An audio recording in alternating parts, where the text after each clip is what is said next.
जी अस्सलाम वालेकुम। क्लास 6 आप खैरियत से हैं? अपना यूनिट हम कंटिन्यू करते हैं।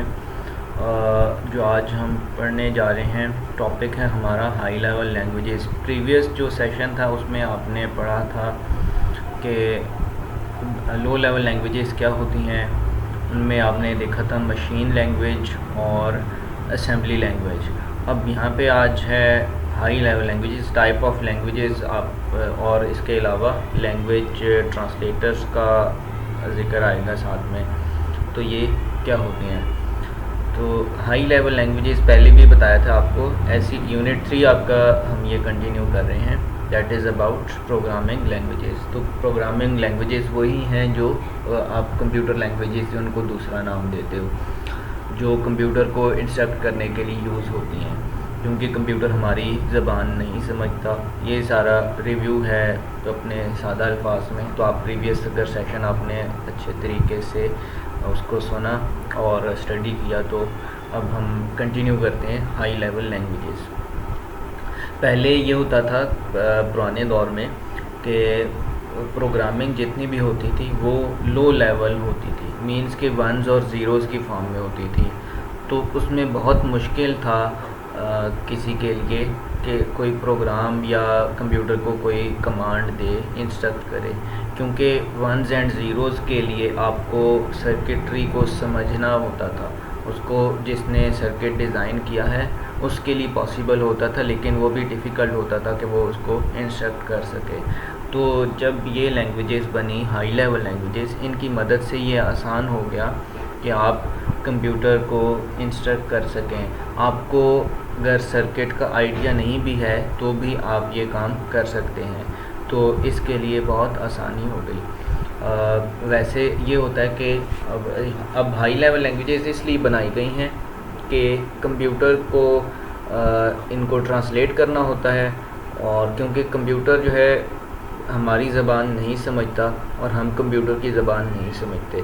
तो ह्यूमन्स जो लेवल जो उनका लेवल है उसको हम हाई लेवल कहते हैं, और जो ह्यूमन्स जिस लैंग्वेज को समझते हैं वो हाई लेवल कहलाती है, हाई लेवल प्रोग्रामिंग लैंग्वेज, जिसकी मदद से यूज़र जो है वो कंप्यूटर को या प्रोग्रामर जो है वो कंप्यूटर को इंस्ट्रक्ट करते हैं। और दूसरी साइड पे लो लेवल लैंग्वेजेस है जो सिर्फ कंप्यूटर समझता है। तो अगर कोई भी मिस्टेक होती है लो लेवल में तो उसको आप आसानी से नहीं कर सकते क्योंकि वंस एंड ज़ीरोज़ की फॉर्म में होगी। तो वंस एंड ज़ीरोज़ कहाँ पे इजाफी आए हैं या कहाँ पे कम आए हैं, ये बहुत मुश्किल होता था पुराने दौर में। तो जब ये हाई लेवल लैंग्वेजेस आई तो इसकी मदद से जो प्रोग्राम लिखते हुए मिस्टेक हो जाती थी वो कवर करना आसान हो गया हाई लेवल लैंग्वेजेस की मदद से, क्योंकि जब आप इसमें कुछ मिस्टेक करेंगे तो ये आपको आइडेंटिफाई करेगा एरर्स को और आपको नोटिफाई करेगा, बताएगा। तो हाई लेवल लैंग्वेजेस के बारे में ये सारी डिटेल उन्होंने बताई कि पहले कैसे होता था, कोई गलती हो जाती थी तो उसको कवर करना बहुत मुश्किल हो, क्योंकि वंस एंड ज़ीरोज़ में उसको देखना ढूंढना बहुत मुश्किल होता था। With the passage of time, वक्त गुजरने के साथ साथ बहुत सारी लैंग्वेजेस जो हैं वो डेवलप हुई and design which were easy to for the humans to understand, जो उनको समझना इंसान के लिए आसान था। तो these languages were called high level languages. अब इसकी जो डेफिनेशन है हाई लेवल लैंग्वेजेस की वो आप उसमें देख सकते हैं, आपकी ग्लॉसरी में भी रिटन होगी। The languages that are understood by humans are called the computer languages that are understood by humans are called high level languages and difficult for computer to understand। Computer इनको नहीं समझ सकता, उसको translators की ज़रूरत होती है। High level languages HLL comprise of letters, words and mathematical symbols which are easy to understand, and it is not necessary that the programmer learns the internal working of computer। जब मैंने पहले बात की तो मैंने कहा सर्किटरी को समझना जो है वो लाजमी था जब आप वंस एंड ज़ीरोज़ में प्रोग्रामिंग करते थे, यानी कि लो लेवल प्रोग्रामिंग में। अब जब हाई लेवल लैंग्वेजेस की मदद से प्रोग्रामिंग हो रही है तो आपको अंदाज़ा बेशक ना हो कि कंप्यूटर अंदर किस तरह का सर्किट है, वो किस तरह काम करता है, लेकिन फिर भी आप उस पर प्रोग्रामिंग कर सकते हैं। Additionally, if a programmer makes a mistake in writing the program in high level language, जब आप हाई लेवल लैंग्वेज में कोई प्रोग्राम टाइप कर रहे हैं तो उसमें क्या होगा, अगर कोई गलती होती है, कोई मिस्टेक होती है, तो it can B easily found and rectified, तो आप उसको आसानी से तलाश कर सकते हैं और उसको दुरुस्त कर सकते हैं। Any program written in high level language is not understood by the computer. कोई भी प्रोग्राम जो आप हाई लेवल लैंग्वेज में लिखेंगे वो कंप्यूटर नहीं समझ सकता। आपको समझ आ रहा होता है कि आपने ये लिखा है और ये ऐसे काम करेगा, बट कंप्यूटर नहीं समझ सकता।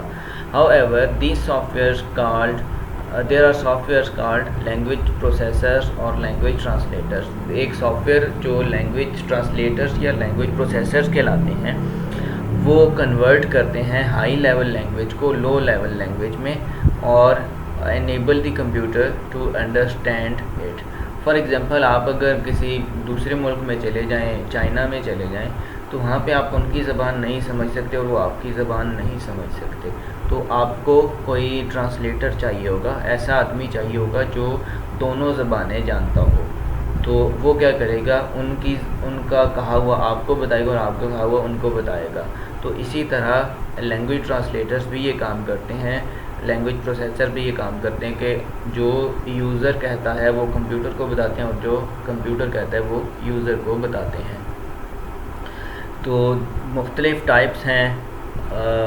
अब ये जब लो लेवल लैंग्वेज में कन्वर्ट करते हैं हाई लेवल प्रोग्राम को, तो कंप्यूटर को आसानी होती है उसको समझने में कि यूज़र ने क्या कहा है, और फिर जब कंप्यूटर कोई काम करता है वो लो लेवल में करता है, फिर ये ट्रांसलेटर्स क्या करते हैं, लो लेवल से उसको हाई लेवल में करके यूज़र को आउटपुट देते हैं। फिर लोगो जो है, इसमें सबसे पहले इन्होंने ज़िक्र किया है, ये एक हाई लेवल प्रोग्रामिंग लैंग्वेज है। Logo is short form abbreviation of, ये शॉर्ट फॉर्म है या एब्रीविएशन है किसकी, लॉजिक ओरिएंटेड, ग्राफिक ओरिएंटेड। आपको ये सारी बातें पता होनी चाहिए, ऑब्जेक्टिव के पॉइंट ऑफ व्यू से वैसे पूछी जा सकती हैं। This programming language was first designed in year 1969 में ये डिज़ाइन हुई, और very simple programming language, it is used for teaching purposes. ये अब सिखाने के लिए यूज़ होती है, या अब 3 क्लास में भी उन्होंने बताया हुआ है, आप पढ़ चुके हैं पहले, कि लोगो जो है वो लॉजिक ओरिएंटेड, ग्राफिक ओरिएंटेड इसके एब्रीविएशन है, और ये किसके लिए यूज़ होती है, टीचिंग पर्पजेज़ के लिए यूज़ होती है। जो नए सीखने वाले होते हैं बच्चे, जिनको आपने सिखाना होता है लैंग्वेज कैसे काम करती है, उनके लिए यूज़ होती है। तो 1969 में ये डिज़ाइन हुई। इसके बाद बेसिक लैंग्वेज है, ये beginners all purpose symbolic instruction code की एब्रीविएशन है।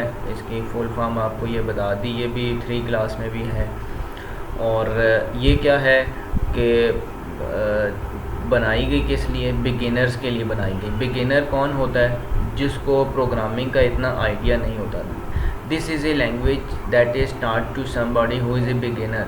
ऐसा आदमी, ऐसा कोई स्टूडेंट हो सकता है जिसको प्रोग्रामिंग का इतना आइडिया नहीं है, उसने अभी काम करना शुरू किया है, तो उसके लिए जो डिज़ाइन की गई लैंग्वेज वो beginner all purpose symbolic instruction code, ये लैंग्वेज बेसिक कहलाती है, ये डिज़ाइन की गई। अब इसकी मदद से वो क्या करता है कि उसके लिए आसान होता है कि कुछ टाइप करे, कुछ प्रोग्राम टाइप करे और कंप्यूटर को इंस्ट्रक्ट करे। Basic was developed with the intention of using it in the classroom for educational purposes. ये बनाई किस लिए गई कि इसमें क्लासरूम में जो प्रोग्रामिंग सीखने लोग आते थे उनको प्रोग्रामिंग सिखाने के लिए बनाई गई।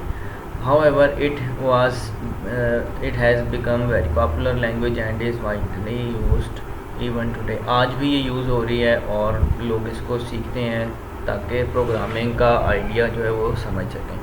फिर फोर्ट्रान आती है, कोबोल है, पास्कल है, सारी लैंग्वेजेस का जिक्र है यहाँ पे जो हाई लेवल लैंग्वेजेस कहलाती हैं। फोर्ट्रान इसका जो है वो आपको अब्रेविएशन है, ये है शॉर्ट फॉर्म फार्मूला ट्रांसलेशन। अब FOR यहाँ से लिया और TRAN यहाँ से लिया, फोर्ट्रान बन गया।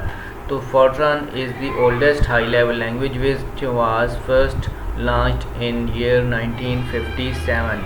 1957 में ये बनाई गई, पहली दफ़ा ये लॉन्च हुई और सबसे पुरानी ये लैंग्वेज है, ठीक है, Fortran.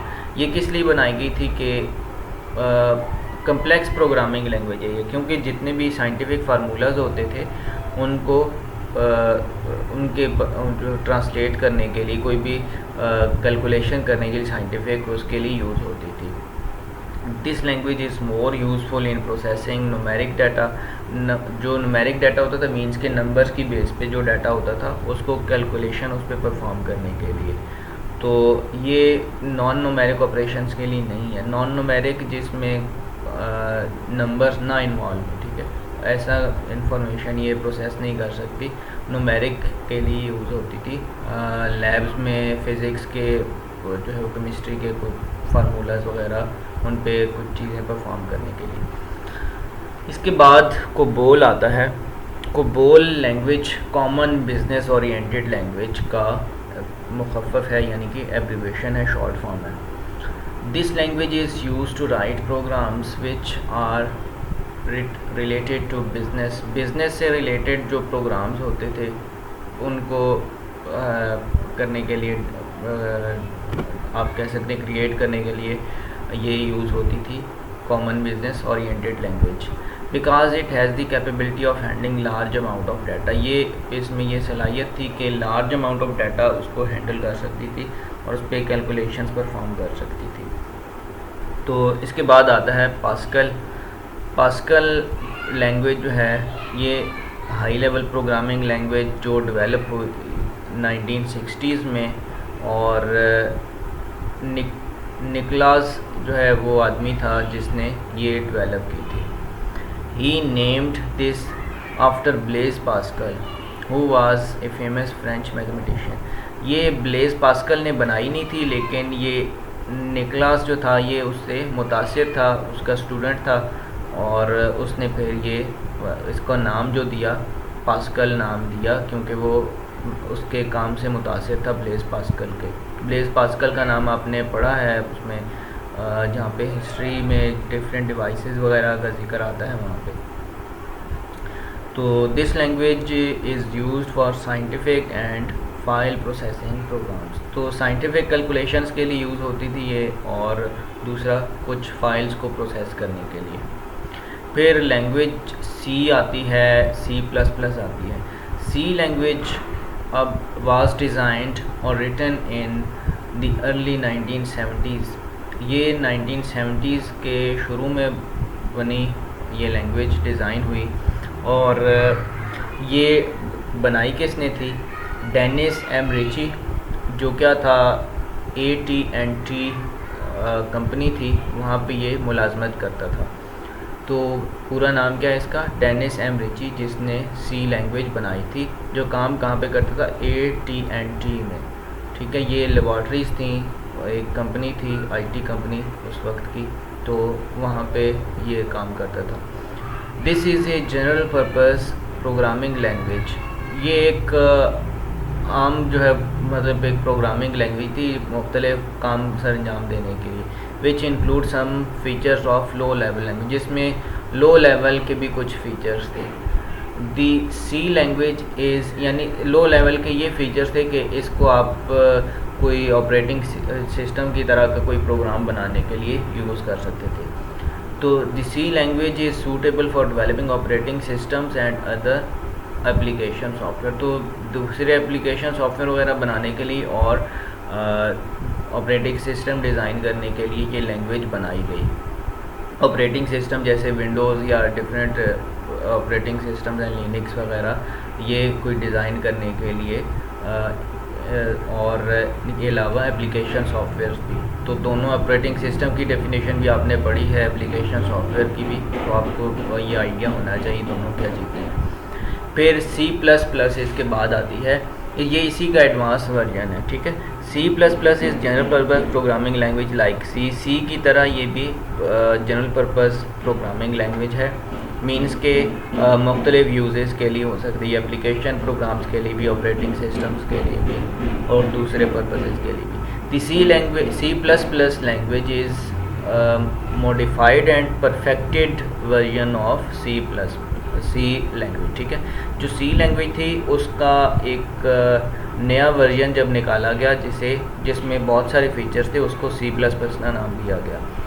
It has all features of C language and can be use to develop operating system as well as other application software. इसमें आप ऑपरेटिंग सिस्टम भी बना सकते हैं और एप्लीकेशन सॉफ्टवेयर भी बना सकते हैं। तो इसमें सी के सारे फीचर्स हैं और कुछ एडवांस फीचर्स हैं। The C plus plus is one of the most used programming languages today. ये यूनिवर्सिटीज़ में सिखाई जाती है और आजकल यूज़ हो रही है। जावा ये भी यूज़ हो रही है आजकल, जो मोबाइल के ऑपरेटिंग सिस्टम वगैरह बनते हैं डिफरेंट। आप अगर वाचेज़ वगैरह जो आप रिस्ट वाचेज़, स्मार्ट वाचेज़ आजकल देखते हैं, या गाड़ियों में आप अगर देखते हैं मल्टीमीडिया स्क्रीन्स होती हैं जिन पे आप कुछ चीज़ें जो वीडियो प्लेयर्स वगैरह या गेमिंग स्टेशंस होते हैं उनके सॉफ्टवेयर बनाने के लिए, या टीवी में जो आपको चैनल्स वगैरह नज़र आते हैं उनके नंबरिंग नज़र आती है सारी, उनको मैनेज करने के लिए, माइक्रोवेव ओवन्स के जो प्रोग्रामिंग है वो किस तरह से उनका सॉफ्टवेयर बनाने के लिए जावा जो है वो यूज़ होती है। Java is a programming language and computing platform first released by Sun Microsystems ने 1995 में ये बनाई। सन माइक्रो सिस्टम एक कंपनी थी, कंप्यूटर आईटी कंपनी, और उन्होंने ये बनाई। सबसे जो उसमें पहला जो इसका वर्जन निकाला गया 1995 में। Besides being used to write programs, Java is used in web page designing में भी ये यूज़ होती है और राइटिंग प्रोग्राम्स में भी, ठीक है। कोई प्रोग्राम लिखने के अलावा ये वेब डिज़ाइनिंग में यूज़ होती है। There are lots of application websites that will not work unless you have Java installed in your computer। बहुत सारी ऐसी वेबसाइट्स हैं, कुछ आती हैं ऑफिसेज़ में डिफरेंट, आजकल वो यूज़ हो रहे हैं कि आप उसके लिए जावा जो है उसका आपको SDK वगैरह इंस्टॉल करना पड़ता है, तब वो वर्क करते हैं। अगर वो नहीं इंस्टॉल होंगे तो वो वेब पेज वगैरह जो है ओपन नहीं हो सकते। तो प्लगइन्स हम इनको कहते हैं, या एड ऑन सॉफ्टवेयर कहते हैं, जो जिनकी मदद से कोई वेबसाइट ओपन होती है, तो ये जावा में लिखे गए होते हैं। Hence it is called language of internet. भी जावा को नाम क्या दिया जाता है? Language of internet. इसके बाद आती है प्रोग्राम ट्रांसलेशन। क्या होती है प्रोग्राम लैंग्वेज ट्रांसलेशन और कौन से ट्रांसलेटर्स हैं, उनकी टाइप्स। तो सबसे पहला जो उसमें बताया गया है कि प्रोग्राम में जो लैंग्वेज ट्रांसलेशन है वो क्यों ज़रूरत होती है। वंस यू हैव टोल्ड, आपको जब ये पता चल गया कि हाई लेवल लैंग्वेजेस क्या होती हैं, लो लेवल लैंग्वेजेस क्या होती हैं, ये ऊपर सारी जितनी भी थी ये हाई लेवल लैंग्वेजेस की एग्जांपल्स के तौर पे आई। तो अब आपको पता होना चाहिए कि ट्रांसलेशन किसी प्रोग्राम की क्यों ज़रूरी होती है। Why does the language need translation. कोई भी लैंग्वेज जो ऊपर आपने जैसे पास्कल, कोबोल, ये सारी पढ़ी हैं, इनको ट्रांसलेशन की ज़रूरत होती है। जब आप इनको कोई प्रोग्राम करते हैं तो कंप्यूटर इनको डायरेक्ट अंडरस्टैंड नहीं कर सकता।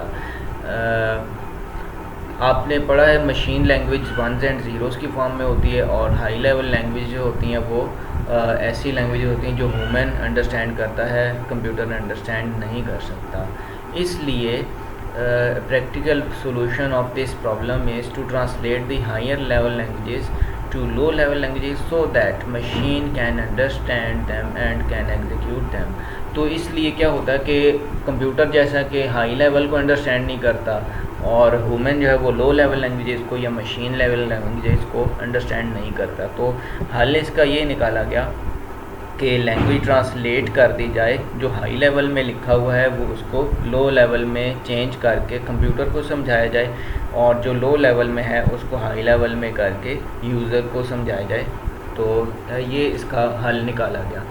तो इस तरह क्या हुआ कि लैंग्वेज ट्रांसलेशन जो है वो यहाँ से ये वॉइस की कंटिन्यूएशन हुई, ये यहाँ से स्टार्टिंग हुई। तो जो डिफरेंट टाइप्स के लैंग्वेज ट्रांसलेटर्स हैं, ऐसे प्रोग्राम्स हैं जो क्या करते हैं, लैंग्वेजेस को ट्रांसलेट करते हैं from high level to low level और low level to high level. Language translators can be further classified. ये ऐसे प्रोग्राम्स होते हैं जो हाई लेवल लैंग्वेज को लो लेवल में और लो लेवल को हाई लेवल लैंग्वेज में चेंज करते हैं। तो ये तो इसकी डेफिनेशन बताई, ग्लॉसरी में भी रिटर्न होगी। अब इसके टाइप्स देखते हैं। सबसे पहली है असेंबलर्स, दूसरे हैं कंपाइलर्स और थर्ड पे हैं इंटरप्रेटर्स। असेंबलर्स क्या होते हैं? Assemblers are programs that convert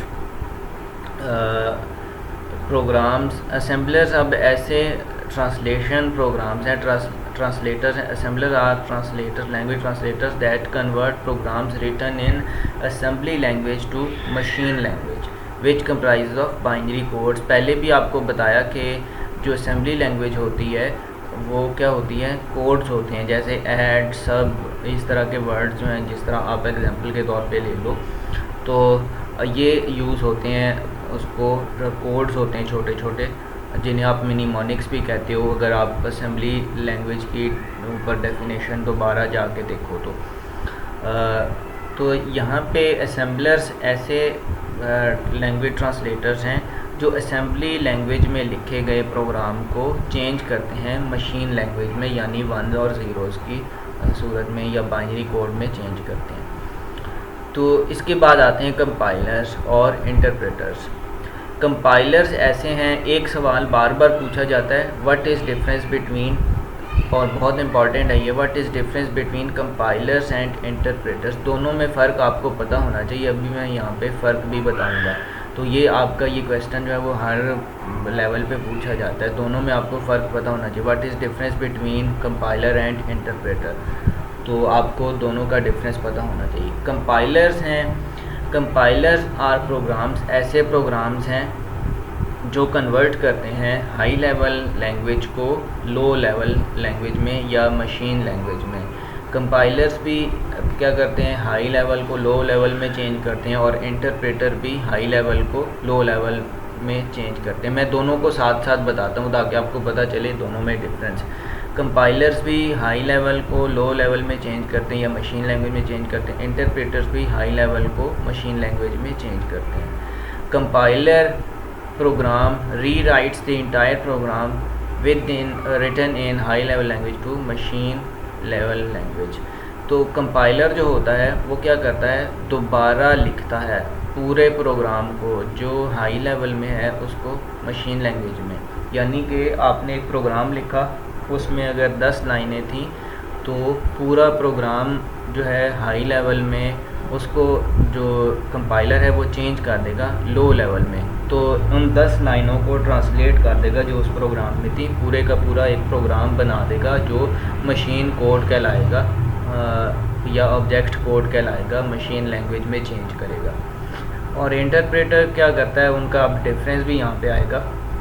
Difference between compiler and interpreter is that compiler works on the conversion of entire program। compiler पूरे entire program means कि पूरे प्रोग्राम को कन्वर्ट करता है, जबकि इंटरप्रेटर क्या करता है, however an interpreter converts the program line by line।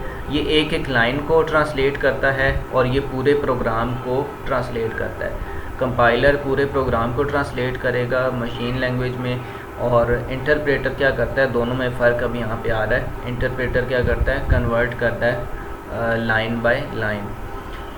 फिर आता है जी, during the conversion there is possibility that some errors occur. जब कन्वर्जन हो रही होती है, ट्रांसलेशन हो रही होती है, तो इसके दौरान ये हो सकता है कुछ एरर्स आ जाएं।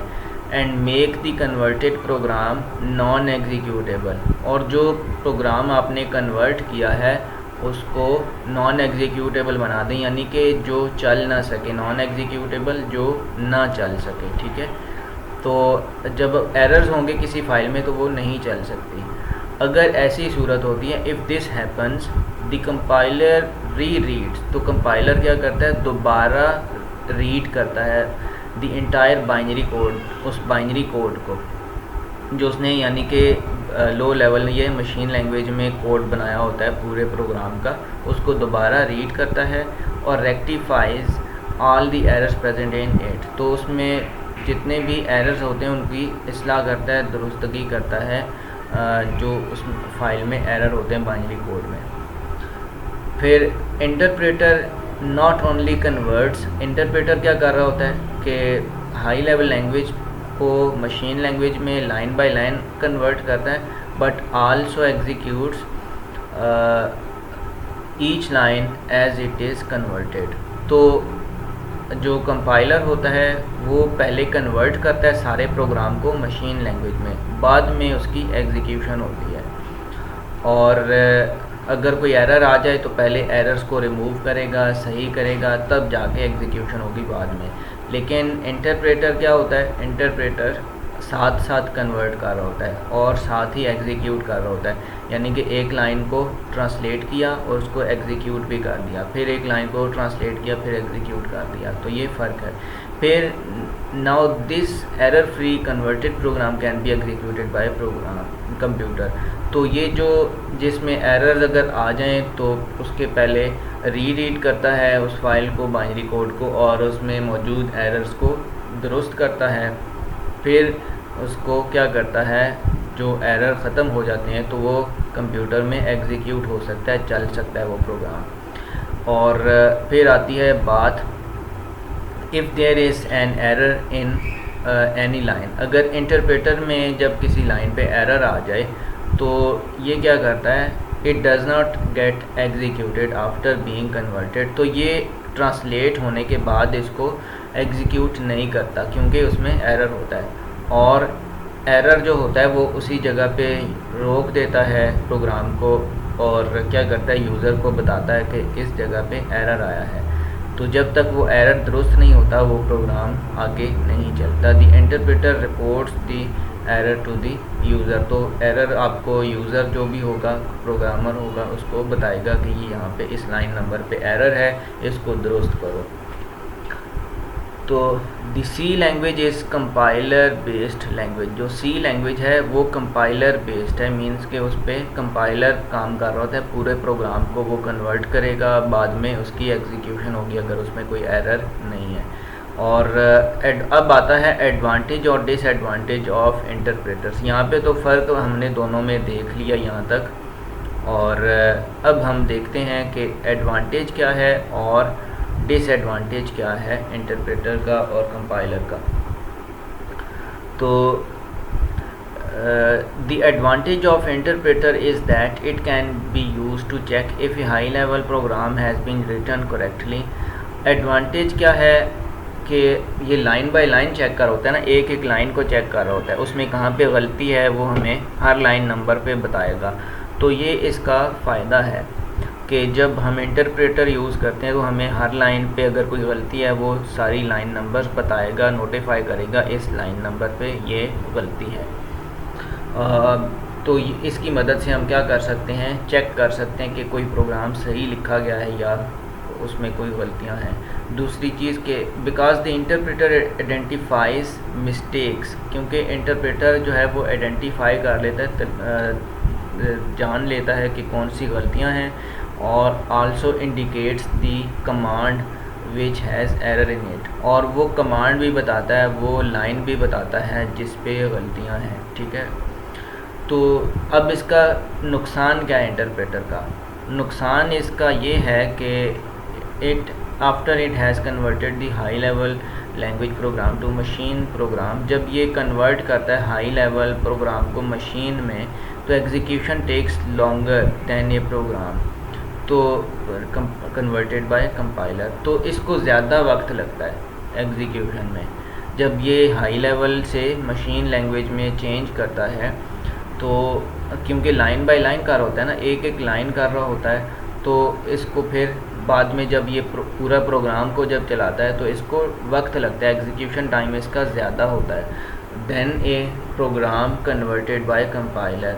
कंपाइलर की निस्बत कंपाइलर जब कन्वर्ट करता है पूरे प्रोग्राम को करता है तो वो पहले कन्वर्ट कर लेगा, ट्रांसलेट कर लेगा, बाद में एग्जीक्यूट करेगा। ये साथ साथ कर होता है तो इसको टाइम लगता है एक एक लाइन करने में, तो पूरा प्रोग्राम इसको ज़्यादा वक्त लेता है एग्जीक्यूशन में। ये फ़र्क है दोनों में। तो अब दोनों का फ़र्क आपको डिफरेंसेस पे नोट आ सकता है। इसके अलावा रीडिंग में और भी क्वेश्चंस हो सकते हैं किसी लैंग्वेज के बारे में, पास्कल किसने बनाई वगैरह, इस तरह के शॉर्ट में भी हो सकते हैं, और किसी पे नोट आ सकता है कुछ भी। ये आपको पुरानी हमारी प्रैक्टिस है, इस तरह हम विद इन रीडिंग भी क्वेश्चंस करते हैं। अब इस सेशन के बाद जो हम नेक्स्ट हम इसके साथ में एक्सरसाइज भी आपको सॉल्यूशन भेजूँगा। तो अगर कोई इसमें ये अब आपका फ़र्स्ट और सेकंड क्वार्टर जितने भी लेसन थे हमने कवर कर लिए, तो इसमें कोई ये मैं आपको साथ में भेज दूँगा, तो आपका ये अब कवर हो गया। अब आपने इनकी जितने भी आपने स्टडी किया है सबको आपने रीड करना है, उनके रीडिंग में से भी क्वेश्चंस हो सकते हैं, इनकी अच्छे तरीके से तैयारी करनी है। ये जो एक्सरसाइजेज़ हैं ये आपके नोट्स के तौर पे आपको आपने फिल कर लेनी है। इसके अलावा वो इम्पॉर्टेंट आप नोट करते हैं जिस तरह से हम रीडिंग के दौरान करते थे, तो आप रीड करें सारे लेसन्स को, और उनमें जो की पॉइंट्स हैं उनको अंडरलाइन किया करें, स्टार मार्क कर लिया करें। उनमें से क्वेश्चंस भी बन सकते हैं, तो आपने अच्छे तरीके से रीड किया होगा। तो आप, क्योंकि हमने सारा एक एक लाइन जो है वो करके आपको समझाया है जिस तरह से, तो आपको ये करना है। आज के लिए इतना ही। अस्सलाम वालेकुम। अब ये आपका कोर्स जो है वो फर्स्ट टर्म का क्लोज़ हो गया। अब आपने सिलेबस जो है उसको अच्छे तरीके से खुद तैयारी करनी है। अस्सलाम वालेकुम।